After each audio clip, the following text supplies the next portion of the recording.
अस्सलाम वालेकुम प्यारे बच्चों, उम्मीद है कि आप खैरियत से होंगे। मुझे पता लगा है कि आप लोगों को कहानियाँ पढ़ना बहुत पसंद है। इस शुमारे की दूसरी कहानी शुरू करने से पहले हम ये देखते हैं कि इस सफ़े पर क्या बना हुआ है। आपको क्या नजर आ रहा है? ध्यान से देखिए, ये कौन सी जगह है? बच्चों, मुझे ये किसी के घर का कमरा लग रहा है जो बहुत बिखरा हुआ है। क्या ये बच्चे खेल रहे हैं या आज इनकी छुट्टी का दिन है और ये सफाई कर रहे हैं? ये तो हम कहानी पढ़कर ही जानेंगे। आइए अब सफा नंबर 13 पर कहानी पढ़ते हैं और तमाम सवालात के जवाब जानते हैं। ये कहानी 17 रिसाले से ली गई है। पता है, अगर कहानी साथ पढ़ी जाए तो कहानी का लुत्फ दोबाला हो जाता है। जब मैं कहानी पढ़ूं तो अल्फाज के तलफ़्फ़ुज़ पर जरूर गौर कीजिएगा। कहानी का नाम है किसकी हुकूमत। मुल्क में किसी की भी हुकूमत हो, मगर घर में हमेशा अम्मी या अब्बू की हुकूमत ही रहती है। हुकूमत मतलब किसी मखसूस जगह या इलाके के इंतजामात चलाने वाला इदारा। अगर ठेले के छोले खाने का दिल चाहे तो भला घर की दाल या भिंडी कैसे खा सकते हैं? सिर्फ इसलिए कि ये अम्मी का हुक्म है। हम मानते हैं कि दाल और सब्जी में विटामिन होते हैं। विटामिन मतलब ग़िज़ाई जुज़।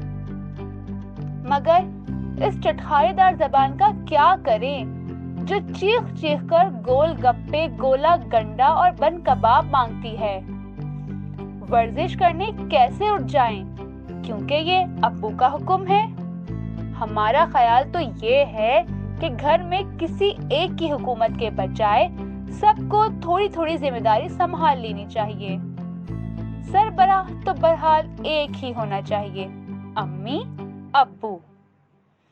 सरबराह मतलब घर का कोई बड़ा जिसकी बात सब मानते हों या जिससे मशवरा करते हों। अगर तमाम जिम्मेदारियां सिर्फ बच्चों को दे दी जाएं, तो घर की क्या हालत होगी।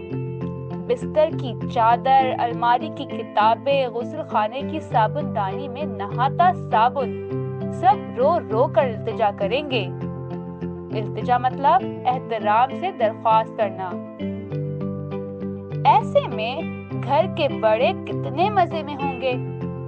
ना इन्हें ये सोचना होगा कि आज वो बच्चों की पसंद की क्या चीज पकाए, ना डांट डांट कर होमवर्क करवाना पड़ेगा और ना सुबह सुबह उठकर वर्जिश करनी होगी।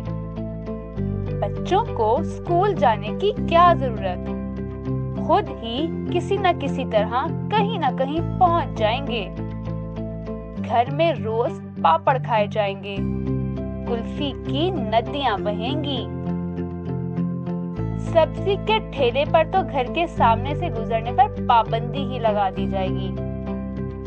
हर जगह चाट और बन कबाब के स्टॉल लगे होंगे।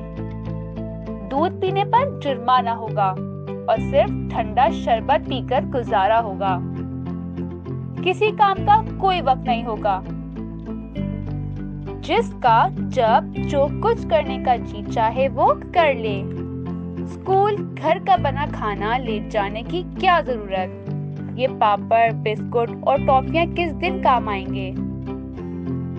कपड़े धोने की जिम्मेदारी भी बच्चों की। इस काम का ज्यादा बोझ भी नहीं होगा। गंदे कपड़े और बदबूदार मोज़ों का मजा बड़े क्या जाने। जरा सोचें, अगर ये सब सहूलतें मिल जाएं तो जिंदगी कितनी खुशगवार हो जाए। मगर जिंदगी में तवाज़ुन बहुत जरूरी है। तवाज़ुन मतलब दो चीजों का वजन बराबर होना। किसी बात की भी ज्यादती सही नहीं। बात चाहे बड़ों के रोब की हो या बच्चों की मनमानी की। रोब मतलब डर, दबदबा। मनमानी मतलब अपनी मर्जी से काम करना। बड़े बच्चों को जो सिखाते हैं वो बातें वक्ती तौर पर बुरी जरूर लगती हैं, लेकिन बड़े होकर एहसास होता है कि वो बातें हमारी भलाई के लिए थीं। हर वक्त जबरदस्ती करना, डांटना या रोब दिखाना बच्चों को बददिल कर देता है। ऐसा करने से उनकी शख्सियत पर बुरा असर पड़ता है। कभी कभी तो सब शरारत कर सकते हैं। वालिदैन को बच्चों का दोस्त बनकर रहना चाहिए और बच्चों को भी वालिदैन से मशवरा कर लेना चाहिए। खुद पर एतमाद होना चाहिए और एक कामयाब इंसान बनने के लिए सही और गलत के दरमियान फर्क करना आना चाहिए। याद रहे कि हर काम में तवाज़ुन जरूरी है। मुझे तो ये कहानी पढ़कर बहुत मजा आया, क्योंकि मैंने इस कहानी से बहुत सी नई बातें सीखी हैं। कहानी को दोबारा पढ़ने की कोशिश कीजिए। कहानी के इख्तिताम में मश्क को हल करना ना भूलिएगा।